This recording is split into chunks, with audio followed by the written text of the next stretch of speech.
Phil and Will are back. We just had our bromance episode of Survivor. Rodney and Joaquin broed out, and sadly, we only got it for one episode. But overall, this is a really solid episode of Survivor. I don't think there's been a weak episode yet this season. What do you think? No, even the Nina boot was like at least entertaining and had a lot of stuff going on. This was a great episode. This season is living up to all the hype. I'm pretty bummed to see Joaquin go.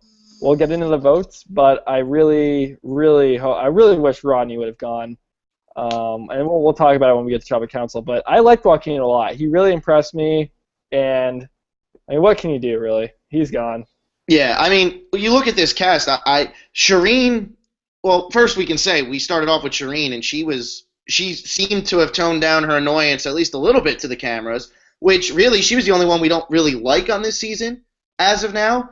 So to have Joaquin go, you complain that Joaquin went, but out of the 12 people who are still left, 11 of them are really solid.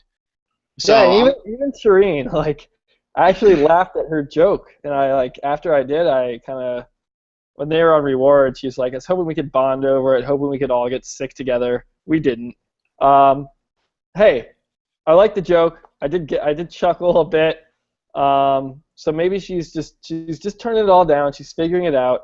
The childhood stuff, comparing like these beautiful girls, and then the camera pans to Haley, who's just like smoking hot with her beautiful eyes and body, and it's like, okay, don't make Haley out to be some like popular OC chick.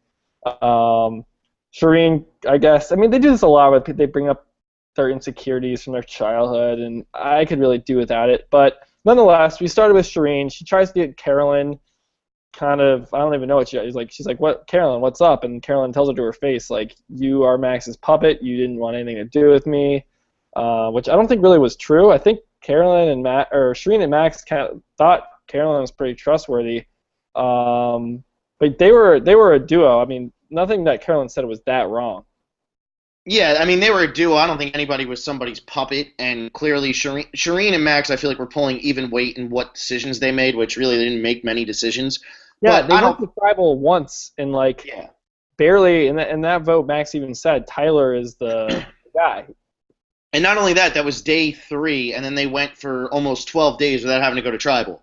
So, it's not like one person was really pulling strings and the other person wasn't doing anything. But to go back to the thing about the whole insecurities thing, I mean, they're obviously going to do that because they want to create humans out of, like, these characters that are on TV. And, they want to give you people to root for and all that stuff. I'm actually very happy that Shireen didn't cry here. Because I was waiting for her to start crying, and she did not cry, and I was very happy about that. He doesn't really seem like a crier all that much. But Survivor loves their criers when they do Oh, I those know. insecurity backstory things. I just think Shireen is like, she's pretty strong. I mean, for as annoying she is, she's like a strong woman, and Yeah. I mean, it's not like she had this phenomenal, great rebound episode, but it wasn't made out. I think editing has a lot to do with this. I mean, I think if they wanted to edit Shireen as annoying again, like let's say the red team lost and Shireen is going home, and they'd have to form some story with the footage they had, and I'm sure there was some footage of Shireen being annoying. We just didn't see it because they're trying to tell this narrative of her adapting, her changing. She said she didn't do that when she was young, but now she's going to. The reward was nice for her. Yeah, all I was just going to say about that is it's almost like because the merge is coming, Shireen might not be one of the next 2 or 3 boots, and the show's kind of like, well, we have to give a reason why she's not one of the next 2 or 3 boots. Oh, look, she's changing. You know what I mean? That's like kind of the reasoning they're giving, especially if she goes deep into this game. Yeah, I mean the merge. Once you hit the merge and you are a person like Shireen, you are kind of safe for, you would think, a good amount of time. Unless, I mean, when people get voted off for being annoying, it's usually in the tribe stage of the game. By the time the merge comes, usually those people are gone. And if they still, persist and are being annoying, it's like you have so many other threats to worry about, and it's such an individual game that those people often just become goats. So, yeah. I mean, when we do our power rankings next week, I will not have Shireen anywhere near the bottom. I'm kind of bummed they're merging at 12th. I think that's just way too early. I mean, do you have a problem with that? That's not a huge problem, but I would like to see at least 11. I don't think 12's a problem. I think the only thing is if they were going to merge at 12, they should have done the tribe swap a little earlier because we only got 2 challenges out of this, 2 tribal councils, and the fact that each team lost one, I would have liked to seen one more. So either don't do a tribe swap or do the tribe swap 1 episode earlier. I don't feel like they should have just done it for 2 episodes to have the tribe swapped for 2. They weren't even swapped for 2 full episodes because they swapped at the beginning of the last episode. So we got them for like an episode and 3/4 as like 2 new tribes. And the time that we didn't get in that first episode is made up for by the time we will get at the beginning of next week. So it's true. You can't say 2 full episodes, but still, yeah, I agree. I think honestly, I like the merge at 10. Especially now that they start with more, though, it's harder for them to merge at 10 because I mean the individual part of the game normally is the best part of the game. In most seasons, the individual part's the best, and I think Survivor wants to get to that point as fast as possible. And also, I guess it depends on whether they're doing a final 2 or final 3. If they're doing a final 2, you kind of like to have 7 or 9 jury members. You need to have an odd number in that case. For final 3, 8 is the ideal number you want. So I think 11 either way. You can either get 2 and 9 or 3 and 8. 12 is the first person going to get voted out at 12? Well, are they going to be a jury member, or are they just going to go home? No, that's what I was going to say. We might get a Corinne situation here where they get voted out right at the merge and they don't make it. I think Survivor kind of likes to do that because they used to do it in the earlier seasons where they'd merge at 10. First person voted out didn't make the jury. And I feel like they kind of like to do that every now and then where 12 people make the merge, the first person voted off doesn't make the merge. So their reward was making the merge, but they don't necessarily make the jury. Yeah, that's. I mean, they're not going to have a jury of. You can't have a 9-person jury on a final 3, or a 10-person jury on a final 2. It just doesn't make sense. There's too many possibilities for ties doing that. So yeah, the next person will not be a jury member. They have done it before though. I'm pretty sure there's been a 9-person jury in a final 3. Pretty sure it's happened. Yeah, I'll be. I would have to go back and look, but if anyone who is listening or will listen, write in the comments what season. I'm pretty sure Fiji had it, because they were putting people on the Well, no, there you go. Heroes versus Villains had it because Coach and Courtney were both on it. They merged at 10. 7 people made the jury for the final 3. Yeah, but that was the final 3. Yeah, and there were 9 people on the jury. But you said they merged at 10. Yeah, they merged at 10, but Courtney and Coach both made the jury without making the merge. Right. Oh, okay. That's right. So they have done it before. And that was 9, not 8? You're sure? That was 9. That was 9. Yeah, I mean, 9. Done it the final 3, you're not going to get a tie most likely anyway. With final 3, just because one person usually doesn't get any votes, so then it just becomes the odd number. But I like smaller juries. I just don't like huge, like a 9-person jury. It seems like a lot. Well, yeah, I mean, it makes for less entertainment, I feel like, at the final tribal because you're going to get too many duds. And then at the same time, it's going to take up a lot of the episode when they're doing that. They have a vote, you got to earn your right to vote for the winner, I think. Yeah. That's just me. We'll see. It probably plays out great. I'm not that bummed about the early merge. It's just we just swapped tribes. It's like let's stick. They're just throwing things at. It seems to be changing a little too quickly. Anyway, let's do this now. Wait, let's do this now then. I wonder what Peter Rubenstein thinks about it. There's your shout out, Peter Rubenstein. What's that about? What he wanted a shout out. He kept asking for shout outs on Twitter. Peter Rubenstein. Like a shout out. We just call out his name? That's all. He just kept saying he can't wait for a shout out. Well, did he comment or ask a question or? No, I think he just wanted a shout out. Well, I mean, I remember he's commented before. I think if you want a shout out, ask a question or comment. Give us a thought or something. Maybe I missed it. Hold on. Anyway, I want the shout out. While you figure the shout out, I will get into the blue collar scene pre-reward challenge, and this is when Joaquin and Rodney bro up, and this happened immediately in the episode, and it was everything we hoped for and expected. A lot of the lines that we loved, I mean, we had seen in the preview anyway, like I knew when I first saw you. This game's about you and me. We're gonna run this thing. They're talking about how it's a cakewalk. I love the whole on Sundays, Mike's in church. For us, we're pounding shots. Mike's a celibate. Who knew that? they were so mad that Mike was a celibate. Like they almost like looked at like he can't be a bro because he's celibate. He's not allowed to be a bro Of now. course not. Yeah, no way. And he doesn't drink on Sunday. What a bad He person. drinks the wine at communion, but other than that, yeah. So he's not ripping shots. He's not banging chicks. So they were immediately done with Mike. Which was funny. I mean, it's like that. The fact that that was the reasoning. Like I get they're gonna team up and stuff, but like the reasons they were giving were hysterical. Like that whole celibate thing. I'm sitting there and I'm like, that's actually the reason why they didn't get along. Why Rodney couldn't get along with Mike. He couldn't get along with him because he was celibate. Like he gets along better with Joaquin because Joaquin has sex. He can't get along that well with Mike because he doesn't. Like I don't understand. I mean, and it's not like they don't get along. We see, I mean, Rodney and Mike have this weird kind of back and forth relationship. I think Rodney was so ecstatic to see Joaquin, and it seemed like from this scene, these early scenes, that it was really Rodney who was way more into it than Joaquin.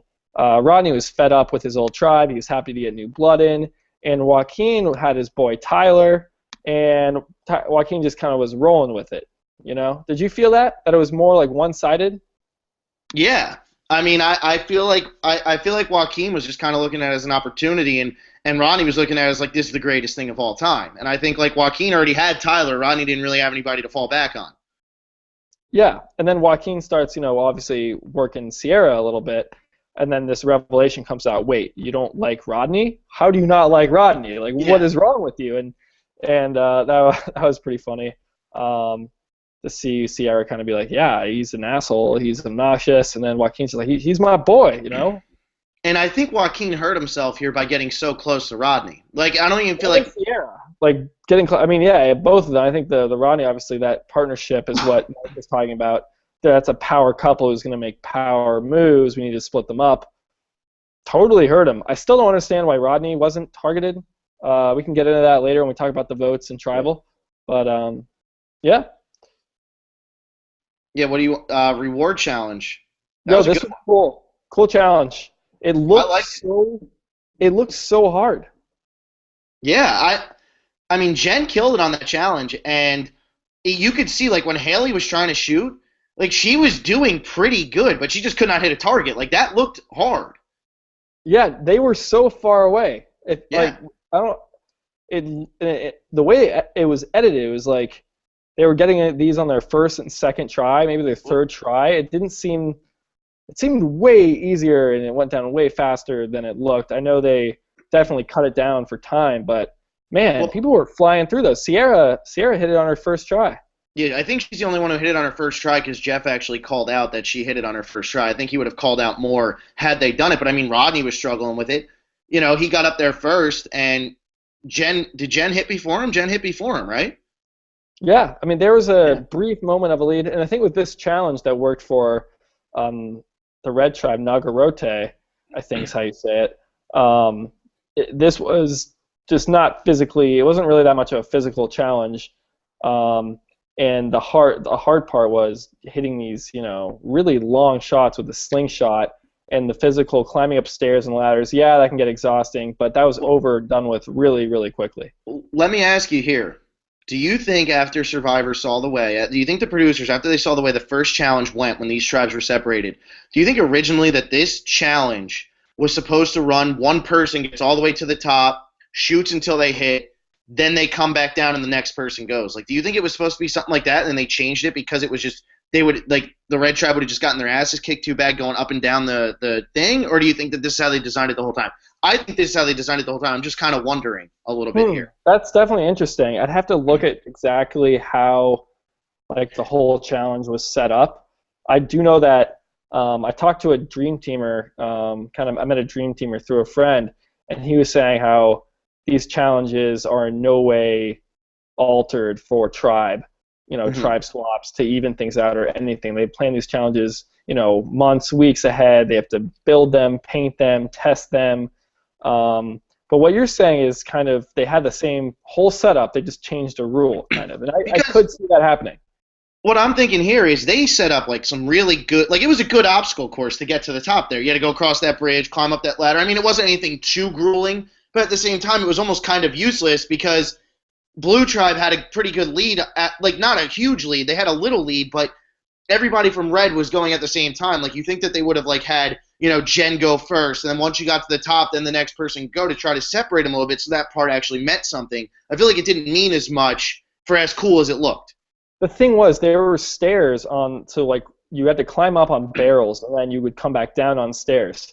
So I think if they were going to set it up as one at a time going, they would just kind of, I mean, what were the stairs really? Well, maybe they go up and then they come down. They just come down the stairs anyway because you don't have to do the obstacles to come back down. That's why that could be it. Who knows? That's definitely an interesting point. I didn't think about that. I still doubt it's true, but yeah, hey, it's like just definitely interesting for sure. And okay, I kind of wish this challenge would have been the immunity challenge, to be honest. I don't know. I always like a good memory challenge, and this fit perfectly into how they were gonna throw it and everything. I really liked how that worked out. 2 people standing alone, and it happened to be Mike versus Kelly and all that stuff. We'll get into that challenge. Let's talk about this reward briefly. Okay, the food stuff I get. What was the turtle like? Wait, hold on here. You get the food. Steve Smith. He texted me after this episode, and he goes, "Who would want to eat mac and cheese and beef stew with hot chocolate?" What is that? That's a great point. What is that? I can understand that completely.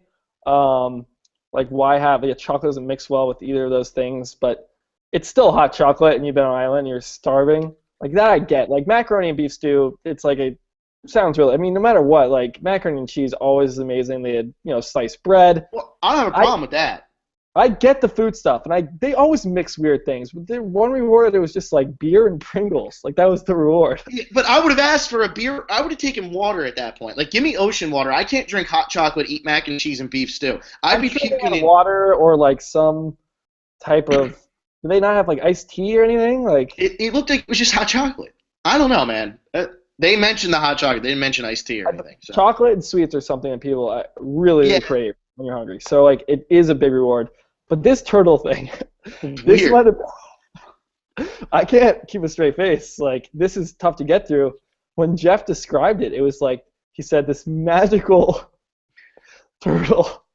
Take it over, Phil. I'm thinking about, like, when they did that cave thing where they went swimming with the jellyfish or whatever, and, like, that was magical and cool. That was really cool. This was literally a turtle walking up the beach at night, laying eggs, burying them, and they had flashlights. Like, they could, like, I don't feel like they could see what was going on half the time. It was just, I thought it was really weird. The only good thing that came out of this was Jen's confessional was fantastic. It's great that I have a 1 in 14 chance of winning Survivor instead of a 1 in 100 chance at living, which I thought was just hilarious. You got anything? Yeah, you're broken still. Willie's still broken, so I'll just keep going here. Yeah, I just thought it was bizarre. I mean, I guess they're trying to bring back like the whole culture elements to these reward challenges because they've kind of lost it over the years where it's become more about, like food instead of where are we going. Like I watched Africa not too long ago, and they did that one reward that Big Tom and Lex went on. They were in the hot air balloon flying over the plains, and like it was so incredible. And I feel like now they're trying to bring it back a little bit, but they don't have the budget to put them on a safari anymore. So it's like, oh, let's go watch turtles lay eggs. That could be cool. And then you see it, and it just doesn't turn out nearly as cool. Yeah, it was just so bizarre. That was the internet, by the way, breaking up. Okay. With all the jellyfish and the volcanoes, I remember Nicaragua, they did the volcano slide. Like, that was awesome. This was just like watching a turtle crap eggs. Like, it just didn't make any sense. Like 120 times. They got to watch it 120 times. This turtle just kept popping them out. It was one turtle. I know. I thought it was going to be like, that's why I'm saying, I thought it was going to be like the jellyfish thing. I forget what season it was, but they went swimming with jellyfish in like this cave. And it was really cool because there were so many jellyfish. I thought it was just going to be turtles everywhere. It was one turtle that came up on the beach. Like, it was so random. It like didn't look that big either. Like, I've gone, snorkeling and seen like I've seen some massive turtles like in Hawaii and stuff. Like, that was a kind of medium-sized turtle. One of them. Okay, but we don't need to talk about this anymore. That was bizarre. Yeah. Go ahead. What do you got next? Okay. Next is pretty much just Sierra and Joaquin bonding. We kind of talked a bit about this already. Just how this kind of episode was revolving around, just how like kind of where Sierra is going to fall, and she really seemed to have a hard time like going with these blue collars, and she said it so much how much I think she used the word hate. Like, I hate Dan, I hate Rodney, like I hate these people, and then votes with them. So I think she made the right decision, honestly, which bodes well for her. She said at Tribal, like, I have a brain, I do see what's happening, and I don't know, it felt weird. That vote just seemed very weird to me. Yeah, I don't understand why she didn't take out Rodney. Oh wait, I'm hearing myself. Go for it. You're good. I'm good now. Yeah. No, I'm hearing myself. Man. Okay. Well, I'll talk. This is when Rodney and Mike decide this plan to throw a challenge, and this is I love when tribes throw a challenge. Not that I think it's a great move. It just adds like so much drama because there's only usually minimum two people in on it. You need kind of one other person, sometimes three, but the other, your other tribe mates don't really know what's going on. And at first I was like, man, this is a bummer because Joe, he's on my fantasy tribe. I like Joe. I like the No Caller Alliance. I want him to reunite with Haley and Jen at the merge. And I was like, damn, this kind of is a good plan. If they had the numbers, Joe is a huge threat. And even Mike said it, like, it's not always a good idea to throw challenges. It bites people in the back. But, in this special case, it's going to be okay. Let me. Nah, dude, I'm hearing myself. Why is this happening? I don't hear you hearing yourself, so I think you should just try it and see what happens. All right, this is one of those things where you sound ridiculous. But hopefully this isn't coming through on the listeners. That's pretty much what I'm saying about that. Dude, it's horrible. Okay, well I'll go on about this. Just keep talking. I'll try to figure out what's going on. Yeah, sure, I will. I love talking about Survivor. I'll take this one, I guess. I don't know, man. The thing about this challenge though was like Mike and Rodney wanted to do it together, and then Mike goes ahead, or Rodney starts the challenge. He throws it easily. He did a great job selling it. He was up there.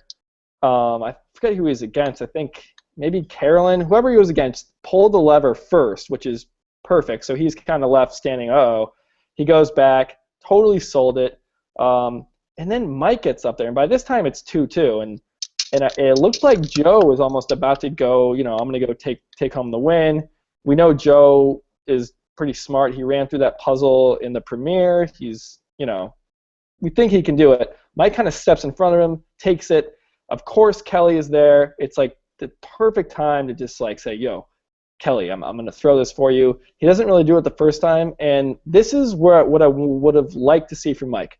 He's there standing next to Kelly, and he says, like, are you okay? Are you in trouble? And Kelly can then answer and say, I'm on the bottom, it was almost me, or I'm not okay, whatever. Or let Kelly lie, say, I'm in trouble, throw this, something like that. And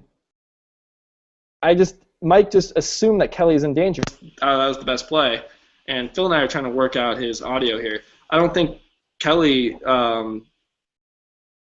sorry, I'm losing my train of thought here. 1 second. I know, this is horrible. Hold on.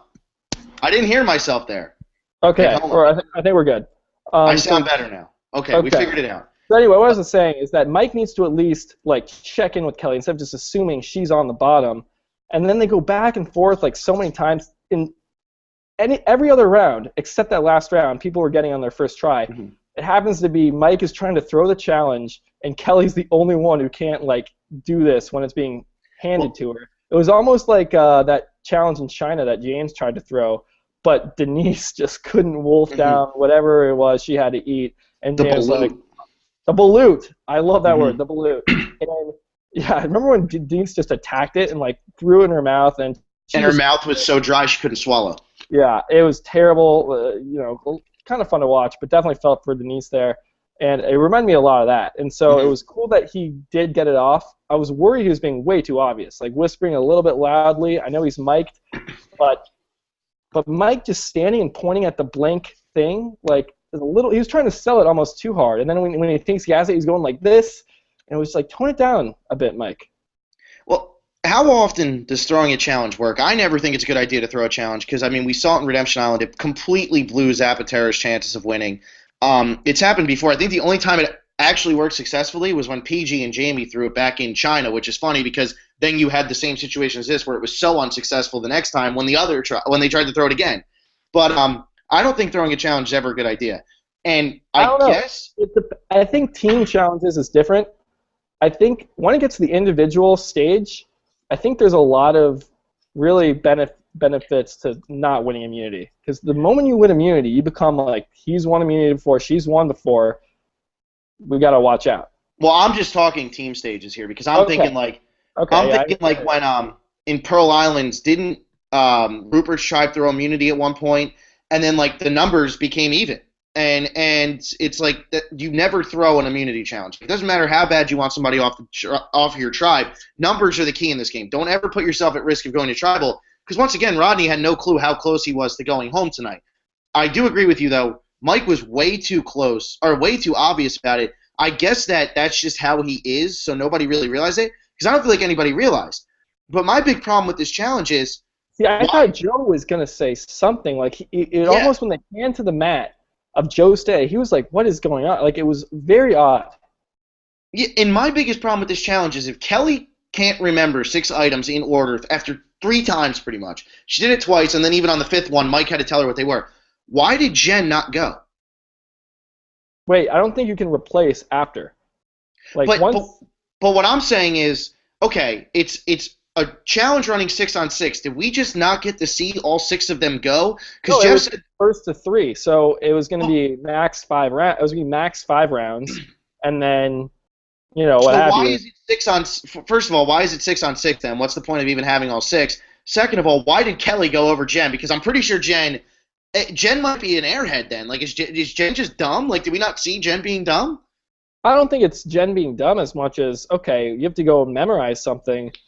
Like, if you have a group of 6 people and you have to rank yourselves in the order that you can memorize things well in this very specific way, it's a very, like, how the hell should I? Like, you don't really know how good at that you are until you try it. You know what I mean? Unless she has, like, a really shitty memory, but it's not like it's a really physical young person's, game. No, but what I'm saying is, if you're Kelly, you have to at least have some idea that you have that bad of a memory. She's 40-something years old. She has to know. No, but I don't think it's an age thing. It's also Mike just chirping in her ear. Like, I think her mind was on something else. When Mike started talking to her, that probably caught her off guard, saying, oh, whoa, I got to think about what I'm telling Mike. I got to then remember these 6 random-ass objects. I'm starving. I haven't slept. Like, a lot was being thrown at her. I do see what you're saying a little bit. I guess with the 6 on, someone had to sit out this challenge, right? Like Dan or Joaquin? Joaquin, right? They made Joaquin sit out, but and then they still had 6 on. Yeah, it was never going to go to a 6th round because it was a best of, 5. Didn't make sense. Yeah, I don't know. If it was 6 rounds, then there could be a tie. There's that whole thing. Yeah. But it was a cool challenge. I don't mind memory. It's cool to see because you have puzzles, which you think are like the brainy thing. Then you have a lot of physical stuff. You have hand-eye coordination.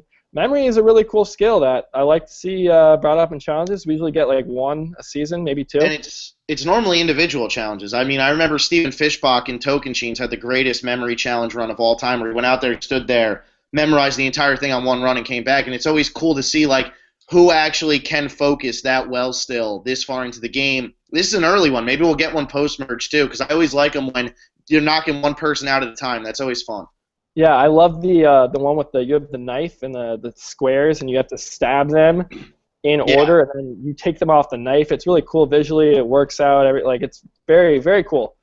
I have just one more thing on this challenge. When Kelly and Mike are going head to head, Jeff of course throws in like 2 blue collars struggling with memory. Again, we saw tribes, we thought we were done with it, and Jeff's getting it in a lot. Anywhere he can, he's finding a way. Did you notice in the reward challenge, the base of the thing said white collar versus blue collar versus no collar? I did not. Yeah. What I did notice, though, is Jeff has stopped saying Survivor, white collar versus blue collar versus white collar, which is great. And I think he only did that in 1 or 2 episodes, so good. He probably really, I mean, as much as people want to rag on Jeff, there's a reason we all love Survivor 30 seasons later. And Jeff's one of the main reasons, and I think Jeff's a pretty smart guy and realized that that's just too much of a mouthful, but he just couldn't go back. Yeah, definitely. Jeff's amazing. What can we say? Yeah, okay, so Peter Rubenstein actually commented and wants to know what we think about Shirin. Shirin? And do we think that she's going to team up with Rodney because they're both outcasts now? I guess that's kind of jumping the gun a bit because Joaquin went, but yeah, we'll get into comments and stuff once we get through the episode. So yeah, the Red Tribe wins. They win. They get it handed to them. And then as soon as it ends, Rodney's like, Joe is going. This is cake. Blah blah blah. And then Sierra kind of now we're seeing it is going to be Sierra flipping, just not with the people or in the middle, just not with the people we thought. We thought it was going to be kind of Tyler, Joe, Joaquin versus the blue collar Sierra in the middle. Joe kind of just got left out by Tyler and Joaquin, so he went to blue collar, then Rodney flipped. So now when Sierra ends up being in the middle. Yeah, and I think that really what Sierra did here was she picked what she thought was the lesser of two evils. Is she really didn't like Rodney. They might have picked Joaquin here to weaken the white collar numbers instead of weakening their own numbers. And now with Joaquin gone, Tyler's in a really bad spot. For the first time in the game, Tyler's in trouble, I feel like. And, if they get rid of Rodney instead of Joaquin. So that's the thing about the Spurs. Like, I hate that it's so early because it would have been cool to see that tribe go to tribal again. Like, is Rodney on the bottom? Is Tyler on the bottom? Is Sierra still mad at Dan and Mike now that she can flip back over because who knows? Like, it's. Well, but the thing is, by getting rid of Joaquin, if Tyler and Joaquin were as close as it kind of seemed like they were, like for most of these episodes, now Tyler doesn't have that guy to lean on, and Rodney doesn't really have anybody to go to, and Tyler and Rodney aren't be as close as Joaquin. See, I disagree because we're merging. So Tyler has Carolyn with an idol. He knows she has the idol. He's the only one that knows that. So I think, he'll end up being kind of okay. But he doesn't have Joaquin and Carolyn. That's what I'm saying here. Like, he doesn't have, like, they weakened the white collar numbers here, and even though Rodney's not completely on their side, he doesn't have anybody to go to because Kelly doesn't like him, so he doesn't have anybody to go with now. Yeah, but Carolyn has formed a good bond with the no-callers. Like, if Tyler and Carolyn are as close as we think, I don't really worry for Tyler all that much. And we'll get into that in our prediction episode and kind of figure out where alliances are exactly going to land with this merge. Because we do know they're merging. It's not a guess anymore. They are merging. So with 12 people, it'll be fun to see. That's why 3 tribes starts are so great, and they prove to be exciting, is because nothing's clear cut. There's always people in the middle. So I'm excited for that. Anything you got pre-tribal? Nothing really crazy except everyone, Rodney and Joaquin saying Joe is a slam dunk. Everyone's voting Joe. Then Sierra kind of wobbling on the fence. The thing that surprised me was that Joe was so nonchalant about his name being on the block. It seemed like he wasn't worried.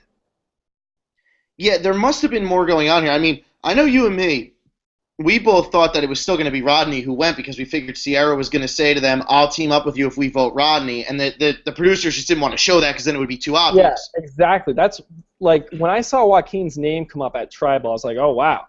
I really thought, okay, there had to be a scene, because we've heard Sierra say, I do not like Rodney, and if we had to choose, then they want to break up this power couple, you have 2 options. You can vote Rodney, vote Joaquin, and it would seem like Sierra could say, look, I like Joaquin, I don't like Rodney, I will vote with you guys if we get rid of Rodney. That would make a lot of sense for her. She said she plays with her head, she plays with her heart. That would make sense for her heart and her head because you're breaking up the power couple, getting someone out that you hate. That didn't happen, though. I was surprised by it. I never thought Joe was going, though. No, I never thought Joe was going because it was too obvious. There was too much confidence from Rodney and Joaquin. There was way too much. It was overbearing. No way Joe was going home. Because when people get that arrogant, that's when they get voted out.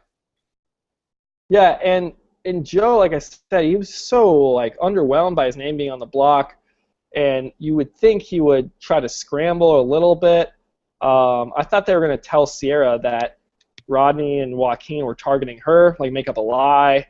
and really try to play and save yourself. But maybe it was just the editing, and Joe is a lot more safe than we thought.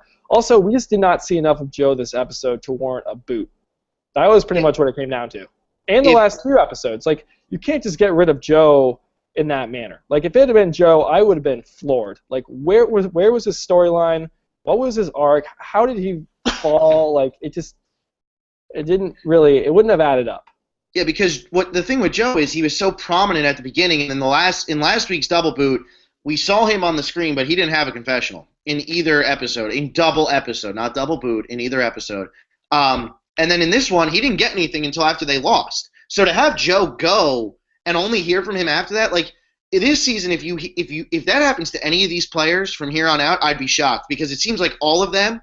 Kelly got a confessional tonight after barely, last week Kelly and Sierra had their coming out party, and they kept it going tonight. Even though Kelly only had one, her tribe won, and she still got a confessional. So, like, if any of these people go home and only get, like, one episode or one confessional in their boot episode, I'll be shocked. I really will. Yeah, I mean, we don't see that a lot anyway. And I don't expect to see that, especially, the farther we get in the season, the less players there are, and the more time they have to, at least get, some say in their boot episode. But yeah, overall, this was a fun episode. That turtle is it's probably the most bizarre thing I've ever seen on Survivor. I can't get over it. It just, like, if someone wants to explain why that was a reward, I mean, yeah, that was the funniest part of the episode.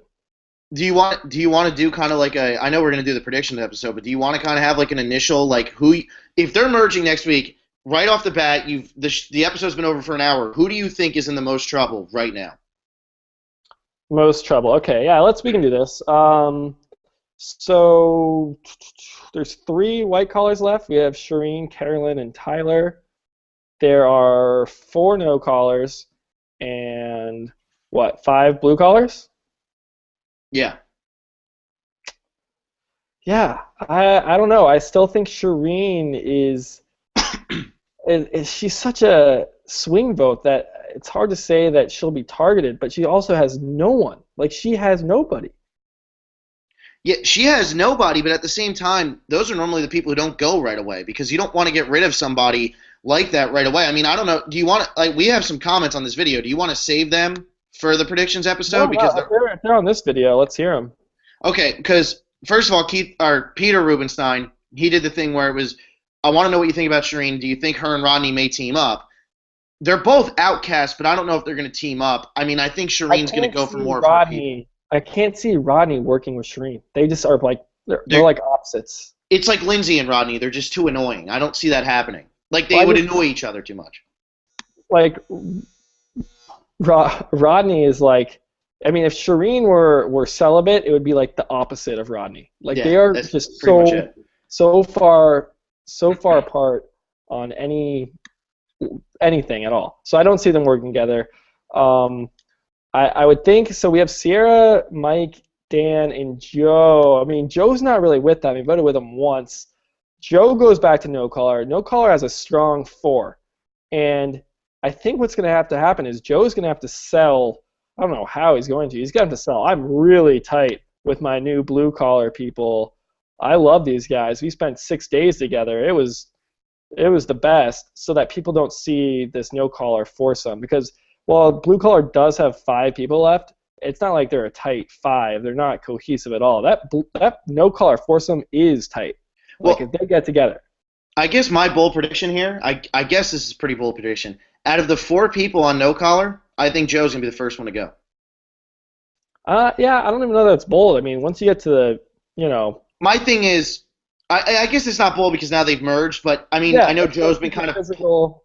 He's been played up as, well, but you have to think, there's a lot of physical people left right now. You got Mike, you got, Tyler's a physical guy. There are physical players. Joe is physical, and he's in the best alliance.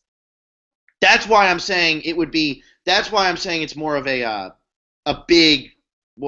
bold prediction, is because Joe is in the best alliance, but I still think that if that foursome gets broken up, it's going to be because Shireen or somebody pulls together a bunch of outcasts and gets rid of him, not Jen or Haley. Because I don't think people are looking at Jen and Haley as enough threats right now. Yeah, I love merge episodes. It'll be exciting. Um, Um, another. Oh, go ahead. You got to end this. you got it. You got it. Another comment. The reason I thought of this was because me bringing that up to you. Jimmy O asks or says every single season there's a predictable merge boot or two where you can easily see them going to the merge and no further. This season we have Rodney, Joe, Mike, and arguably Tyler. Considering we have a lot of candidates for this role, do you think it's likely that one of them will go very deep into the game?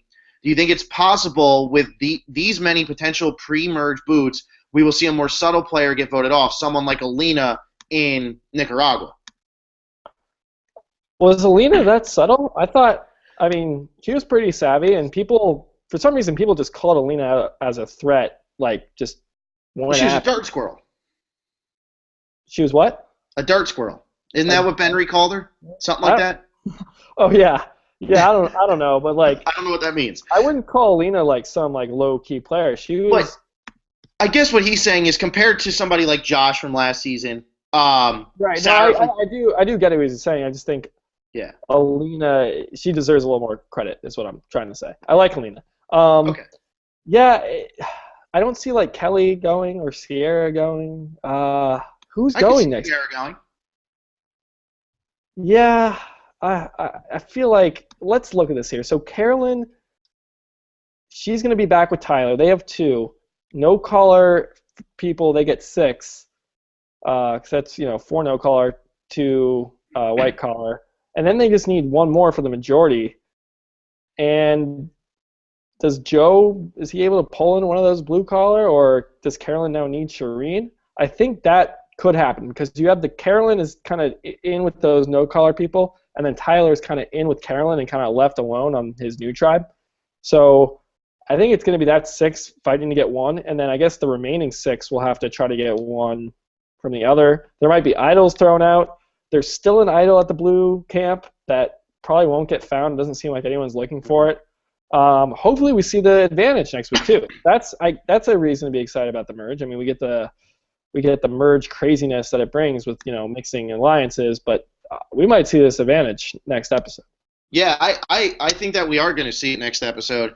And what I'm finding like interesting about this right now is that Kelly confessional tonight after that challenge when she said like I've never trusted anybody as much as Mike. That was very telling to me that her and Mike are going to have a huge part to play in this end game here, and I don't think that either of them are going to be the first two. So for Mike, I don't think is an obvious merge boot here. I don't think Mike goes either. Mike is getting a really strong edit, especially with that Kelly confessional, which they're supposedly so tight, and we saw them like just kind of morph together and claiming they're a duo kind of right at the end before they went to their first tribal. So we still don't really know. This merge boot, man, Tyler does seem like a good choice. You would think we would see a little bit more from him tonight if he was the merge boot. Trying to think like who Carolyn is always she get booted. She's got the idol now though, and at the merge that's when you should be the most worried and have to play the idol. Yeah, we'll have to sit on this and think about it. We have to save some stuff for our prediction show too. Yeah, let's do that. I'll go through the boot list update. Not much changed. I think we added one person because they tied up, but Jokesters is still in first, and he's got 9 points. 9? 9. Single digits. Oh my God. Jokesters might know something. Jokesters knows how to pick a boot list, it looks like. The only one he's gotten completely right is So. Everybody else, he's gotten 2, 2, 2, 2, and then he's got 1 for Joaquin.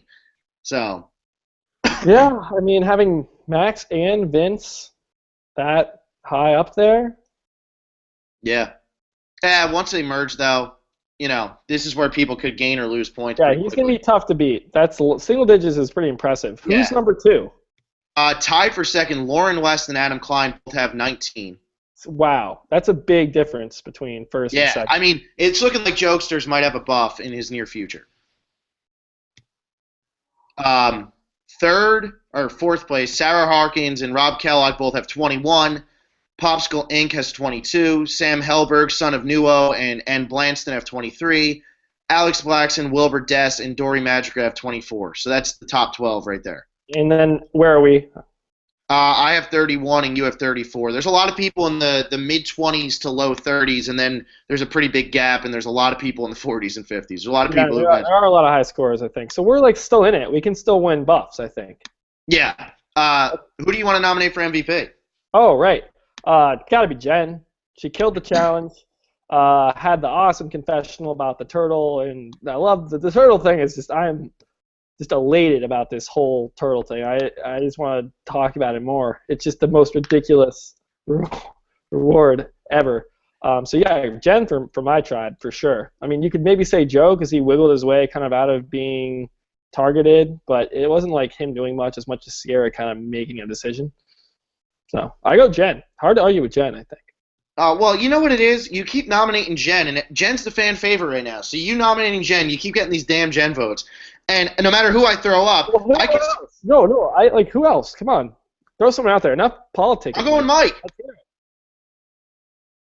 I'm going Mike. And my reasoning for He Mike, threw the challenge, then almost like he didn't like almost go. no, he didn't almost go, but Sierra could have easily gone with them. Voted out Joe. He's left on the bottom with Dan. Are you He kidding me? saved. Mike throwing the challenge was not a good decision. We saw the plan to throw the challenge was like immediately after he threw it, he was like, "Wait, I don't trust Rodney, the person that told me to throw it." Like what? Like Well, all Kelly Jen did wasn't was even in danger at all. Jen did was tell a joke and watch a turtle give birth. So I'm not giving. She hit No, 2 shots in reward He hit challenge. 2 shots in like a really tough challenge. You're out of your mind if you think Mike was MVP. Like that's terrible. He tried saving Kelly, who wasn't even in trouble, putting his alliance at risk, and got lucky that Sierra kind of has a brain and said, "All right, I'm not going to go with these new people." And Joaquin and Rodney are tight. Blah blah blah. No way Mike is MVP. I'm sorry. I backed you up last week with Kelly. I said I agree. I think Kelly should have been MVP last week. Well, Jen got it. I got the points, but I'm nominating Jen again. I really think she's MVP. Yeah, no, I'm going to keep saying Mike, and you're going to let me talk now. You're going to let me finish. You're going to let me finish. Yeah, there you go. There you go. Take the headphones out. The reason I have Mike there, he's looking at this as his best alliance in the game is Kelly.